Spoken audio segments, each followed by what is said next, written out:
ধরি লোককে এল দিয়ে প্রকাশ করব, ঠিক আছে। আর হচ্ছে বালককে বি দিয়ে প্রকাশ করলাম। তো এবার প্রথম কন্ডিশন হিসাবে 2 জন লোক 3 জন বালক 10 দিনে কাজটা করতে পারে। 2 জন লোক আর হচ্ছে 3 জন বালক 3B, তাই তো। 2 জন লোক আর 3টে বালক এই একসঙ্গে 10 দিনে যে কাজটা করতে পারে। এই টোটাল 5 জন, 2 জন লোক আর 3 জন বালক, এই টোটাল 5 জন 10 দিনে যে কাজটা করতে পারে। আমরা সবসময় কাজকে এক অংশ ধরি, এক অংশ কাজটা করতে পারে। তাহলে একদিনে এই কজন লোক একদিনে যদি কাজটা করতে চায় তাহলে কি হবে? এই টোটাল 5 জন লোক যদি একদিনে কাজটা এক অংশ সম্পূর্ণ করতে চায় তাহলে কি হবে? লোক সংখ্যা বাড়াতে হবে না, 10 গুণ করলেই তো হয়ে যাবে। যে কজন লোক আছে তাকে যদি আমি 10 দিয়ে গুণন করি তাহলেই একদিনে কাজটা হয়ে যাবে। এতজন লোক, টোটাল 5 জন লোক 10 দিনে এক অংশ কাজ করে, তাহলে একদিনে এক অংশ, অর্থাৎ একদিনে যদি পুরো কাজটা করতে চায় তাহলে এর 10 গুণ লোক লাগবে, তাই তো। এই জন্য 10 দিয়ে গুণন করে দিলাম। তাহলে এই লোক সংখ্যাটা অর্থাৎ 20টা লোক আর হচ্ছে 30টা বালক এই একসঙ্গে তাহলে একদিনেই এক অংশ কাজটা করতে পারবে। এতটুকু বোঝা গেল? তাহলে এটা হবে 2L + 3B। এতজন লাগবে একদিনে এক অংশ কাজ করতে, তাই তো। এতজন লোক লাগবে। এবার সেকেন্ড কন্ডিশন কি বলেছে? সেকেন্ড কন্ডিশন হচ্ছে 3 জন লোক 2 জন বালক 8 দিনে শেষ করে। 3 জন লোক, তাহলে 3 জন লোক এল দিলাম আর হচ্ছে 2 জন বালক, এই 3 জন লোক আর 2 জন বালক, ঠিক আছে। তাহলে এই টোটাল 5 জন শুধু উল্টো হয়েছে, এখানে আগে 2 জন লোক ছিল এখন 3 জন লোক হয়েছে, আগে 3 জন বালক ছিল এখন 2 জন বালক হয়েছে। তাহলে এই 5 জনে 8 দিনে কাজটা শেষ করতে পারে। 8 দিনে যদি পুরো কাজটা শেষ করে, 8 দিনে ওই কাজটা, এই যে 2 জন লোক আর 3 জন বালক মিলে 10 দিনে যে কাজটা শেষ করে সেই কাজটাই 3 জন লোক আর 2 জন বালক 8 দিনে শেষ করে, অর্থাৎ 8 দিনে এক অংশ করে।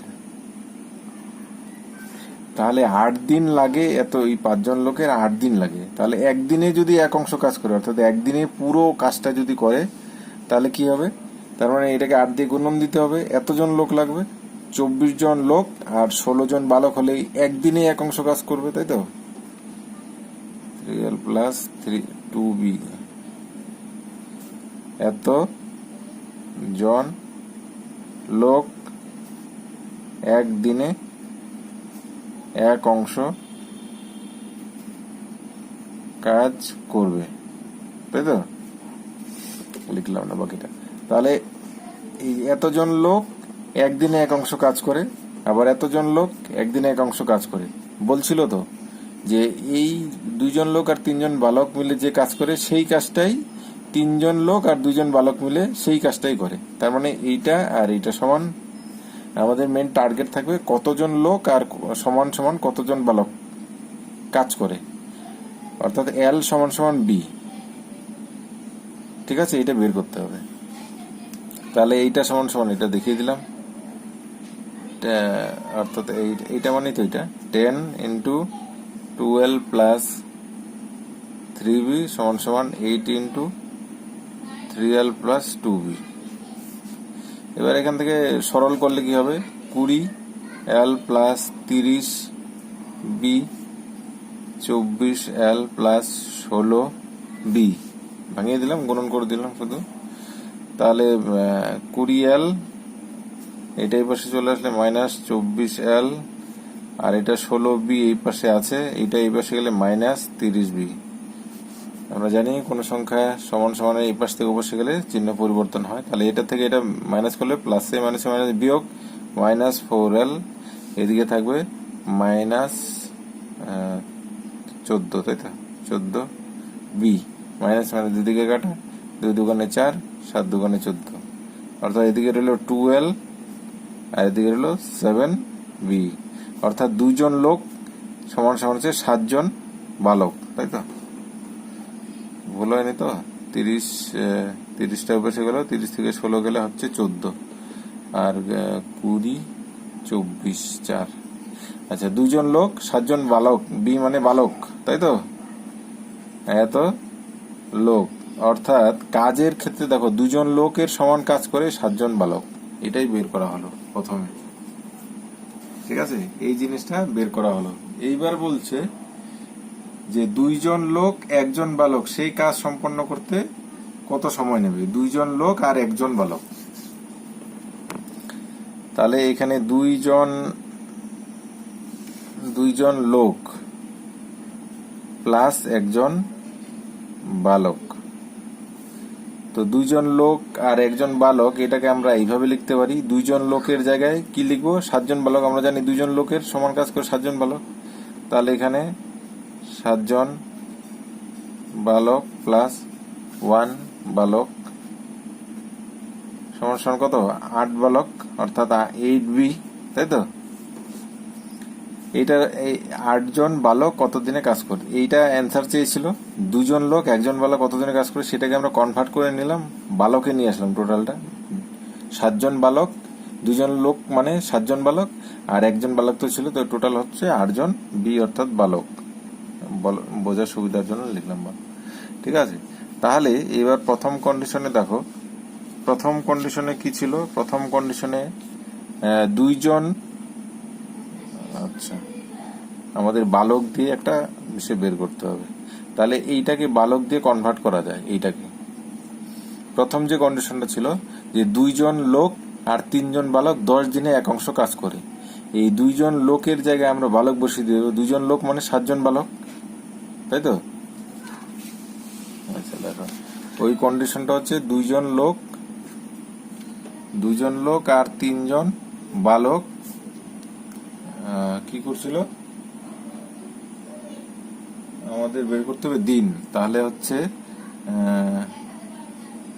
এক অংশ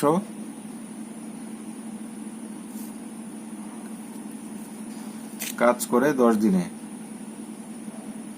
এটা কন্ডিশনটা ছিল প্রথমের, সবার প্রথমেরটা। 2 জন লোক আর 3 জন বালক এক অংশ কাজ করে 10 দিনে। তাহলে এইটাকে আমরা কনভার্ট করে 2 জন লোকের জায়গায় 7 জন বালক দিয়ে দিলাম, 7 জন বালক প্লাস 3 জন বালক তো আছে, তার মানে কতজন? 10 জন বালক। তার মানে 10 জন বালক, টোটালটা কত হলো? এটা হলো 10 বালক। তাহলে 10, এই কথাটাই আমরা এইভাবে লিখতে পারি, 10 জন বালক, 10 জন বালক এক অংশ কাজ করে 10 দিনে। এই লাইনটাকে এইভাবে ঘুরিয়ে নিলাম, শুধু 2 লোকের জায়গায় 7 জন বালক চলে আসলো, অর্থাৎ 10 বালক হচ্ছে। 10 জন বালক এক অংশ কাজ করে 10 দিনে, আর আমাদের এখানে বের করতে হবে 8 জন বালক কত দিনে কাজটা করে। তাহলে 1 জন বালক এক অংশ কাজ করে কত দিনে? 10 জনে, যদি এই জিনিসটা ভালো করে মাথায় রাখবে, জনের সঙ্গে দিনের সম্পর্ক কিন্তু ব্যস্তানুপাতিক হয়, যত লোক বাড়বে তত দিন কমবে। তাই 10 জন লোক এক অংশ কাজ করে 10 দিনে, ঠিক আছে? তো সেইখানে যদি 1 জন লোক কাজ করে, তাহলে কি বেশি লাগবে তো সময়? 10 জন লোক এক অংশ কাজ করে 10 দিন লাগে, তাহলে 1 জন লোক যদি কাজ করে ওই এক অংশ কাজই করে, তাহলে বেশি লাগবে। বেশি হলে গুণন 10 ইন্টু 10, ঠিক আছে? তাহলে 8 জন বালক এক অংশ কাজ করে, ওই কাজটা করতে কতদিন লাগবে? ওই কাজটা মানে এক অংশ কাজ। তাহলে 10 × 10/8। এটাকে কাটাকাটি করলে কি হবে? 5 দুগুণে 10, 4 দুগুণে 8, 2 দুগুণে 4, 5 দুগুণে 10, অর্থাৎ 25/2, তাই তো? 25/2 সমান সমান হচ্ছে 12/1/2। ভাগ করে দেখো, এটা এত দিন লাগবে। ঠিক আছে, তাহলে 12.5 দিন লাগবে। আমরা প্রথমে কি করলাম? এই অঙ্কটায় প্রথমে করলাম যে কতজন লোক কতজন বালকের সমান, এই সম্পর্কটা বের করলাম। কিভাবে? ঠিক এইভাবে, এই জিনিসটা মাথায় রাখতে হবে। ঠিক আছে, যে দুজন লোক আর 3জন বালক 10 দিনে এক অংশ কাজ করে, তাহলে একদিনে এক অংশ, একদিনে পুরো কাজটা করতে, এক অংশ মানে পুরো কাজ, একদিনে এক অংশ কাজ করতে কতজন লাগবে? 10 গুণন লাগবে। এতজন লোকের 10 দিয়ে গুণন করলেই সেই এতজন লোক একদিনে এক অংশ তখন কাজটা করতে পারবে। ঠিক সেরকম 3জন লোক আর 2জন বালক 8 দিনে এক অংশ কাজ করে, তাহলে একদিনে এক অংশ কাজ করতে গেলে তাহলে এটাকে 8 দিয়ে গুণন করলে এতজন লোক যখন 8 গুণন হয়ে যাবে, 8 গুণ লোক হলে তখন একদিনে এক অংশ কাজ করতে পারবে। তাহলে এইটা আর এটা সমান, এটা আর এটা সমান হয়ে গেল। এরা একদিনে এক অংশ কাজ করে, এরাও একদিনে এক অংশ কাজ করে ওই কাজটাই। তাহলে এটা এটা সমান সমান করে কতজন লোক কতজন বালকের সমান চলে আসলো। ঠিক আছে, এটা আমরা জেনে নিলাম। এবার অ্যান্সার বলছিল কি বের করতে? 2জন লোক 1জন বালক কতদিনে ওই কাজটা শেষ করবে। ওই কাজটা মানে এক অংশ কাজ। তাহলে 2জন লোক 1জন বালক, এই লোকটাকে বালকে কনভার্ট করলাম। ঠিক আছে, 2জন লোক মানে 7জন বালক, 2জন লোকের জায়গায় 7জন বালক লিখে দিলাম, আর 1জন বালক তো আছে, টোটাল হয়ে গেল 8জন বালক। তাহলে 8জন বালকের ওই কাজটা করতে কতদিন সময় লাগে সেটা বের করলে হয়ে যাবে। এইটা মানেই তো 8জন বালক, তাই না? তাহলে 8জন বালক ওই এক অংশ কাজ করে কতদিন সেটা বের করলে হয়ে যাবে। এইবার প্রথম যে সেটা ছিল 2জন লোক 3জন বালক 10 দিনে এক অংশ কাজ করে, এইখান থেকে আমরা কি করলাম? বালক এই লোকটাকে উঠিয়ে দিলাম। 2জন লোক মানে আমরা জানি 7জন বালক, তা 2 এর জায়গায় 7 দিয়ে দিলাম, 7জন বালক হয়ে গেল। 7 আর 3 কত হলো? 10জন বালক। 10জন বালক, তাহলে কি সূত্রটা হয়ে গেল? 10জন বালক 10 দিনে এক অংশ কাজ করে। এটাকে আমরা ঘুরে নিলাম, যেহেতু দিনটা আমাদের বের করতে হবে, তাহলে 10জন বালক এক অংশ কাজ করে 10 দিনে, এটা ঘুরে নিলাম। এটা 10জন বালক এক অংশ কাজ করে 10 দিনে, তাহলে 1জন বালক এক অংশ কাজ করে 10 গুণন 10 হবে, 10-এর নিচে 10 দিলে হবে না। ঠিক আছে, তাহলে 8জন বালক, এটাই বের করতে হবে। 8জন বালক কাজ করে, এটা দেখো 1জন বালক এক অংশ কাজ করে 10 গুণন 10, অর্থাৎ 100 দিন লাগে। তাহলে একজনের জায়গায় যদি 8জন হয় তাহলে কম লাগবে, তখন 8 দিয়ে ভাগ হবে। ঠিক আছে, এই জিনিসটা মাথায় রাখতে হবে। অনেকে কি করবে? 10/10 দিয়ে দিবে। ঠিক আছে, কারণ যখন এই 10 জনের জায়গায় 1জন হয়ে যাবে তখন দিন সংখ্যা বাড়বে, আর যখন 1জনের জায়গায় বেশি হয়ে যাবে তখন দিন সংখ্যা কমবে, 8 দিয়ে ভাগ হবে। এটা কাটাকাটি করলে 12.5 দিন হচ্ছে, এটাই কিন্তু অ্যান্সার। তাহলে 2জন লোক আর 1জন বালক কত দিনে করবে? 12.5 দিন লাগবে ওই কাজটা শেষ করতে। ঠিক আছে, অ্যান্সার হচ্ছে 12/1/2, এত দিন লাগবে। ঠিক আছে, আশা করি বোঝা গেল।